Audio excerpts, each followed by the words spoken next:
அவங்க house owner வந்து வாடகை கேட்டு எல்லாரையும் அந்த அப்பார்ட்மெண்ட்ல இருக்கவங்க கத்திட்டு இருப்பான். அப்ப என்ன பண்ணுவான், யாரா நீங்க அப்படின்னு கேட்கும்போது யாருன்னு தெரியல அப்படின்னு நெக்கெல்லாம் பேசுவானுங்க.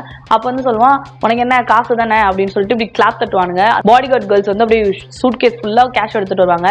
100 வருஷத்துக்கான வாடகை பணம் இந்த அப்பார்ட்மெண்ட்ஸ்ல இருக்கவங்க எல்லாருக்கும் சேர்த்து நான் கொடுக்குறேன் அப்படின்னுவான்.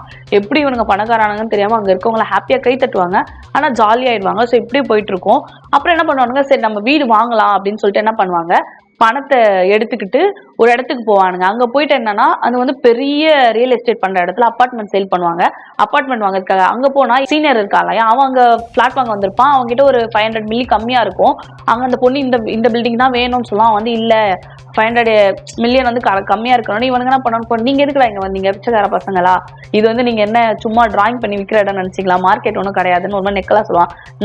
நாங்க சேல் பண்ணி விற்க வரலன்னு சொல்லிட்டு அந்த நட்டு இருக்கான் இல்லையா, அவன் சொல்லுவான், நாங்க நினைச்சா இங்க இருக்க எல்லா வீடும் வாங்க முடியும் அப்படின்னு. டே காமெடி பண்ணாதீங்கடான்னு சொல்லிட்டு அந்த சீனியர் வந்து இலக்காரமா பேசுவான்.